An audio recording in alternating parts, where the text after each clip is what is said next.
say the El Clasico as well. We want to sound cool in Spanish. Alright, I'm gonna mess this up again, I'm sure.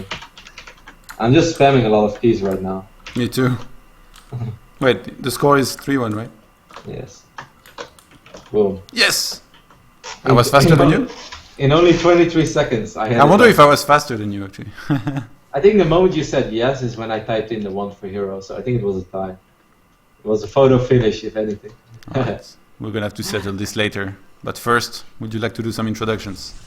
Of course, the man who's currently leading 3-1 in the finals of the HerO.com Invitational, he is the boss boss, no SKMC, just Global Esports Management, MC. This is why I'm not very good at this eating. And he's gonna go up against the Blue Proto spawning on the left top side of the map, representing the horse. He has played pretty damn well in this final so far, just a few minor moments where games are slipping away from him. A few stuck Does he have what it takes to bring it back? This is where we say, Johan, if anyone can bring this back, I think it's HerO. But for that, he's gonna have not to block any of his zealots in, and he's gonna have to start respecting the void race as well. Those are two fundamental things that you have to keep in mind at all times of PvP. Do not trap your first unit and respect the void race. If you keep that in the back of your mind, you'll be alright. Should be okay. You'll be okay. Don't worry about oracles, dark templars, and all these terrible things. Just show some respect to the void race. MC actually oh, never mind. He was scouting a bit for proxies, but not outside of his main base, where MC cleared the entire area around his area, his natural expansion. So he wants to make sure he's not gonna get cheesed here. We'll take some balls, man, to cheese when being down 3-1. We actually haven't been talking about proxies at all today, and if you would have asked me, there may have been a moment where maybe on Belshire or Polar Knight or maybe even a Habitation Station where I would have been like, I can see MC do it. I know HerO's not going to do it. HerO's just not that type of Protoss. Actually, HerO, he's been proxying a lot more these days than before, but not against Protoss. We saw him proxy versus Zerg, versus Life. I know that versus Terran he uses it also occasionally, but yeah, no one in these games have been proxying in PvP. MC did it versus Bomber, remember? Mm-hmm. Actually, he's Sasa as well. He's sending out a probe in a corner of the map. What is this far right? Roti prediction, it's time. Twilight Dark Shrine. Come on, you always say the same, what the hell? No, that's just like what do you think he's gonna do? He's gonna proxy Stargate on the other side of the map? That yeah, it's very close. HerO will never look there. By the time that the Oracle would arrive, the Oracle flies into a void ray, Johan. That's how bad it is. And you wouldn't respect him much, would he, if he did? So I'm pretty sure it's going to be Twilight Dark Shrine. Of course, this is a map where Mothership Core scouts are excellent, and HerO is a Protoss that loves to scout with his Mothership Core. So hiding anything in your main base is very risky. I think this is the reason why MC wants to do it in the bottom of this map. Which makes sense in my opinion. Even though HerO's not doing it this game, I think it's smart. Yeah, but hiding the Twilight plus the Dark Shrine can be a big tell in my opinion. Because if your opponent scouts and sees that you have no tech at all, he's going to be able to tell that something's up. And usually that means either Stargate or Twilight, which is very easy to narrow down to what you should do to be safe against both, kind of. Oh, MC, he's been doing this rush quite often actually. He sees that there is a Stalker out already, he knows that there is a second one on the way, he's going to try to get out of here, but his Zealous is going to get chased down. And we've seen him actually do this, I think it was against HerO in Sao Paulo. And it wasn't successful either. HerO actually defended with only one gateway, which is kind of... Oh, Time Warp could go down! Of course Time Warp is risky because MC doesn't have a whole lot of units. Oh yeah, that's right. Yeah, he didn't have the energy, he just got it. Actually... Good call there. Does HerO counter-attack here? He's getting 2 more Stalkers, he's getting Blink. If he gets a 3rd gateway here, and goes for a big timing, he could die to Dark Templars. Oh, that probe from MC might be spotted down on the map. It is spotted by HerO. I think HerO's gonna know, Johan. He's so good, he just knows. He's gonna throw down a robo immediately, I think. Come on, recall HerO. I wanna see some more games. Oh, he's losing the Mothership Core there to that final Stalker that joined up with that army. Oh no, he's remaking the Mothership Core as well. Roddy backup Mothership Core. Okay, this is a robotics facility being walked in right now, but the Dark Shrine. The Dark Shrine is 30 seconds away from finishing. The Robo is gonna take over 40 seconds. HerO needs to get up his ramp, get a sentry there, and I think I don't think he knows. Yeah, no. If he gets the Robo, surely he knows. About the possibility, at least. But he's looking to do some damage now. I guess he's leaving his Mothership Core plus a Stalker back at home. And his base is kind of walled off, by the way. Oh, and he only has a single pylon powering this Robo, Johan. That could be a disaster as well. This warp-in pylon is close from MC. Oh, he's going to the ramp with the sentry. He's going to have to spot the Dark Templar. Is he looking? He's not looking. He's looking at his Stalkers. The Dark Templar goes up the ramp. No. The force field is missed. And Observer. Whoa, a probe. Actually, not going to hold this for long. Observer is on the way. This needs to be chrono boosted. This is being chrono boosted right now, but a bunch of probes are going to die. And HerO right now, he has to be thinking, is this it? Do I lose 4-1 here versus MC? He's lost a lot. 17 workers remaining. Well, look at those 3 Dark Templars, Johan. They have so much DPS. They actually killed all the units. That even now with the Observer, HerO is so much trouble. Going for a pylon as well here. HerO has lost so much mining time. He's lost a bunch of probes as well. And Archon is going to be morphed in there. And 10 workers have been killed so far in total in this game. 30 probes for MC, 18 for HerO. MC, he's in a quite sick lead right now in this game. Yep. How many? He has so many probes even in this main. He didn't commit too much to this, you know. He kept on making probes during all this time. And right now he can just go for an expansion and secure the victory by looking to extend his lead a little bit later. He could even go for a follow-up if he wants to. He knows that his opponent is only on Blink Stalkers. It's quite unfortunate for HerO there as well. He doesn't see the pylon, so maybe allows MC to warp in another Dark Templar in the near future. This is like in the only corner he didn't check. Look at the vision of HerO. I know. It's ridiculous. HerO has not been playing his most fortunate PvP series of all time. Of course, all props go to MC though for executing the builds the way he did. Also here going with the 3 Dark Templars. If he would have just sent in 1, yes, he would have done damage, but HerO would have stabilized within like 10 to 15 seconds. But the 3 Dark Templars, they made it so much worse because they represented so much DPS. Poor HerO, man. Gotta have to feel for him a little bit. Losing to DTs, always painful. But I mean, it's not over yet. You know, Johan, as we always say, if anyone has what it takes to bring it back, it has to be Liquid HerO.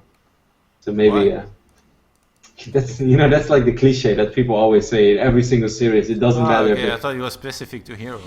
No. That's just what people will say. You know, it doesn't matter whether you're casting like Wiedemins or Sorky. If anyone has what it takes, no. Bring it back. Yeah, this is how it goes. It's like the casting cliche. Instead of like at what cost, if anyone has what it takes to bring this one back. Wiedemins or Sulky. I mean, Pick doesn't matter. Well, man. Well, yeah, if Sulky doesn't know he's playing against Wiedemins, I'd probably go with Wiedemins. Crouching probe, hidden pylons. Huh? Alright, so HerO, he's actually going to be able to spot that Dark Shrine here. Oh, as well as the Twilight. If he gets in there, he could get a cancel on that, which will be a big deal, but he would have nothing back at home to help and defend. So even though he sees it right now, he's powerless against it. Worker-wise, Johan, why is this 30 against 30? MC, I think he was very scared of an all-in from his opponent. So you see, he's made so many units. He spammed units. Right now, he's just resumed pro production. He's going to take the gases on his expansion, but he was really scared of basically an all-in from his opponent. Oh, these 3 Zealots might actually be able to unpire this Twilight console. That would be a great pickup. This also means probably no Archons for a long time. Okay, 1 Dark Templar will be warped in, but there is an Observer there. Very smart. Wow, this is a great pickup here for HerO. Yeah, you see, I don't know that he's going to be able to get the Twilight. I'm surprised MC is not moving on. MC is really scared right now. Look at how scared he is. Like, we see the whole map. We know he could send 1 Immortal, 1 Stalker, and 2 Zealots to get rid of this or anything. But right now, MC he's really, really scared to leave his base. This was a key moment, though, and the final moment, Johan, he still warped in 1 more Dark Templar, and he already had a Dark Templar on the south side. So he will have 1 Archon, and of course, 1 Archon represents the possibility to break force fields. Yeah. It is very risky to rely your entire game plan on 1 Archon, but it is important to have that single unit out there that can break the force fields. In the final moments, huh? It was his moment, but also the final moment, wasn't it? Man, I would love, like, as much as I love MC, I would really love to see HerO win this game, and like that would go to a potential Game 7. Yeah, it's gonna be tough, I think, because he's not even taking 20. I like that he's getting a bunch of Immortals to be safe, but MC taking to Colossus here is basically saying, I'm gonna take more than you, and I could go for a timing and finish you if I want to. And yeah, charge stars here for HerO. I feel like HerO, to win this, he has to do something drastic, like some kind of sick drop that MC does not expect. But then again, looking at the supply, this is still very close. I'm surprised by the way HerO has been able to stabilize. As you mentioned before, he caught up on the walkers. He's actually ahead on walkers right now, 47 to 43. MC is taking more than his opponents, but he's played this in a very shy way. And keep in mind, I think also MC, imagine he went for 3 Colossus, then he made a lot of Zealots and Archons with the Dark Shrine that he had. He probably would have been able to kill anything that HerO had, but now he's in a situation where he cannot make any more than the initial Archon he had made, and if he wants to get more Archons, he has to remake the Twilight Council and then get the Templar Archive. Okay, MC sees it with this pylon. That's really unfortunate for HerO that he didn't pick up this pylon, as the pylon has more vision. That HerO wants to go up to 3 bases. HerO immediately cancels that that Nexus, as he knows he's not going to be able to keep it alive. He also dropped the Stargate, and he dropped a lot of additional gates. Yes, there is a Colossus here, but do you think that he can just run up that ramp? I guess 6 Immortals. Yeah, it's gonna be difficult. I think a good spread. Yeah, but look at the army supply, 69 to 60. Photon overcharge obviously gonna help. HerO needs a good concave though. Look at his units are poorly placed. The Zealots are gonna be stuck behind if MC engage. MC is gonna pull back. He realized that his opponent does not have a third. He doesn't need to risk it, and he gets a Twilight in his main. And actually, we're gonna have a bit of Baby Knight action. Fleet Beacon, 1 Stargate Tempest. Baby Knight has been successful with this before against Colossus play. Remember in the first game, HerO, he was able to defend quite nicely when set up against this Colossus play of his opponent. So now if he's able to get 3 Tempest out, 2 shots those Colossus, with the micro that he has, we could be seeing a long game from here. Now, for people who wonder, like, why were we acting in the start of this game while it was almost over, and now suddenly it seems like we have a real game on our hands? MC was very worried. He thought that he put HerO in a position where HerO was forced to all-in, so MC completely stopped producing probes for roughly 2 minutes, while he was already on 30 workers. He was just pumping out a lot of Immortals. During all this time, HerO was pumping out a lot of probes, and he actually caught up in the workers. Right now, we have a Protoss player that lost his Twilight Council, and he has 2 Colossus, but he might actually face Tempest soon, so suddenly, Johan, this is possible for HerO. It's still tough. He needs a little more time, though, because he invested a lot in these Stargates. Yeah. I love the Immortal count of HerO, by the way, but MC, it looks like he might want to try and get in there. He's going to have to use a Time Warp and kite with his Colossus. He has to be careful not to get engaged very, very quickly here. Both players now, they're warping in Templars and Zealots to help and tank in front of their army. And with this Tempest underway, which I think MC is not aware of, by the way. Yeah, he hasn't spotted a single one of those targets. This is going to be a big deal. Yeah, I think MC is going to be so surprised. 5 Tempests against 4 Colossus, plus the 5th one on the way. You never want to get more than 3 Colossus when you're up against Tempest. And I can't even blame MC, Johan. There's no way that if I was in MC's shoes right now, that I would be worried about Tempest. That's like the last thing in the world that I think my opponent would be able to afford. I would feel like, hey, I did so much economic damage early on. HerO has to be careful with his War Prism. Oh god, that's painful. What do you have? No, there's a High Templar. He's like, wrong matchup. He wanted to... Wrong place, wrong time. Send me back to Ire right now.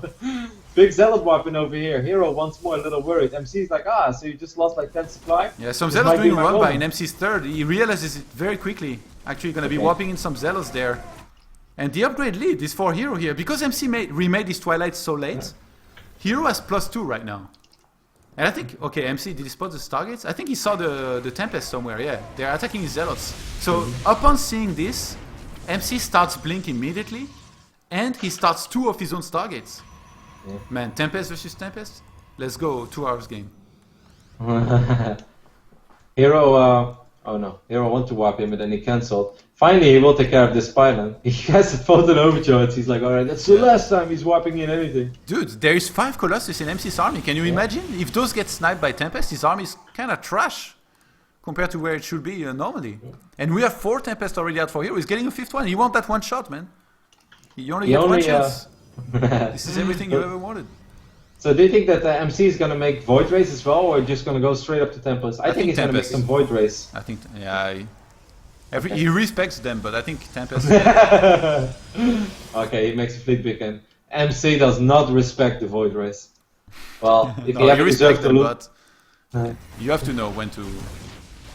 I wouldn't say disrespect them, but use a different route. Because that will be disrespecting them, surely.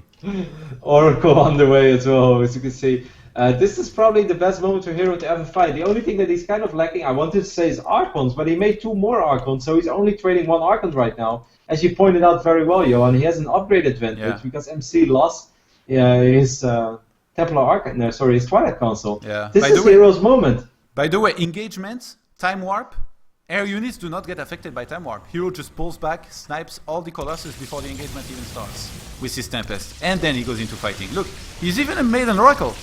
This is gonna be sick. How do you deal with this if you're MC? He knows he has to get his own Tempest out if he wants to have a chance. By the way, if you don't have Colossus and you have Tempest and your opponent catches up and gets his own Tempest, you're gonna be in a lot of trouble. So right now the timing of HerO is disappearing.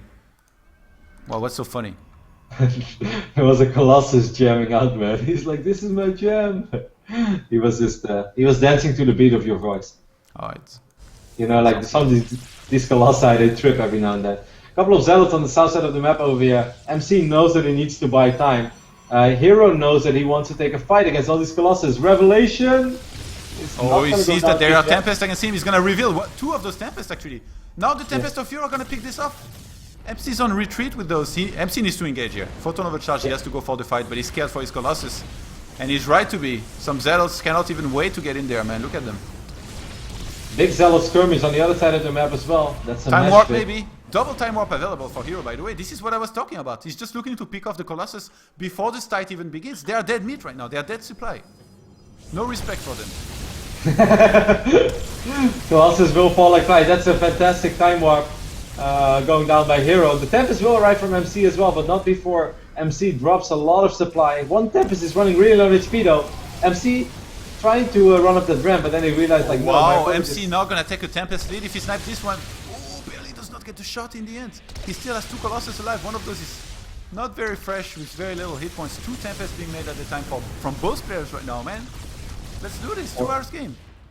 Oracle goes down and +1 air weapons being researched right now. 6 against 3 Tempests in favor of MC. Do you think that HerO may have missed an opportunity there, Jon? Do you think he should have just pushed the issue? Possibly, but this is such a hard call to make too, because you definitely don't want to be losing this game. Your opponent could gain momentum. Like MC didn't see the entire army of his opponent. He was kind of moving up the ramp, but he only had a small glimpse. And actually, MC is now the guy with 6 Tempests, and that poor pylon will taste of their power here. You're gonna have to help me out over here, Jon, because this is a phase in the game in PvP where I have very little experience as a player. I am often the guy who's stubborn and tries to win with Stalkers and Archons. I'm just not very good in controlling this army like that. What is the kind of magic composition that you're aiming for? How many Tempests does one player want to get? How many are we going to see some nobody knows. race? I'm gonna be honest, nobody knows. Even these players, they probably don't know. They're just freestyling right now. I've seen HerO use a lot of Tempests before in PvP, so I'm guessing he has experience with them. But the way MC has defended here was brilliant. He caught up on the Tempest count, and I do think that MC has a better looking army right now than his opponent. And not just because he has a little bit more army supply and 1 more upgrade, just his composition. He has so many Archons, whereas HerO is quite Zealot heavy. HerO has a few more Zealots than his opponent. And look, MC is not scared, he gets in there. HerO was the one pushing earlier. Tempest engaged against each other. Focus fire. Oh, that's a great start. Oh, he's focusing the Nexus. That's really bad. He was clicked. A lot of damage over here for HerO for free that he gets. Now finally the Tempest will start shooting at these Tempests from HerO, but I think that HerO might actually has what it takes there's to no pylon stabilize. nearby for MC here. He completely butchered his attack. All of his Tempests are gonna die. He's gonna try to escape with the Immortals. They should be able to get away, but with 3 Tempests alive, HerO has gained a quite nice lead here. I cannot believe MC misclicked on the Nexus here. Maybe he's not that experienced in this phase in the game either, We all know that. No, like I'm not trying to. No, not like in a funny way, but we all know that MC is an aggressive Protoss and that he likes to win games with, gateway units or a lot of strong timings. Maybe he doesn't have that much experience with this either, because that was indeed. I mean, we both shouted it at the same time. He's like. I was going to explain too that versus Tempest and Colossus, which are units that take a very long time to remake, if you have a lot of gateways, you need to have a proxy pylon near the fight and make extra gateways so that you can reinforce and make sure that you can help those very important units. Man, this is just sad now. The poor Colossus. 5 against 2 Tempests. Oh, so you need 6 Tempests to one-shot a Tempest. If you have +1 air weapons. Today we learned. Today I learned. MC is going to try to make an engagement over here. He has a lot of immortals, but with the pylon so close, a big zealot weapon over here from HerO. I think that HerO has done it. HerO has turned this game around. Like I said multiple times, Johan, if anyone has what it takes to come back in this game, it is Liquid HerO. Yeah, but you also said you need to respect the Void Race, and to some extent they did not respect them by getting Tempest instead. Hey, in the tech tree, by the way, does it say that Void Race counter Tempest? That's a good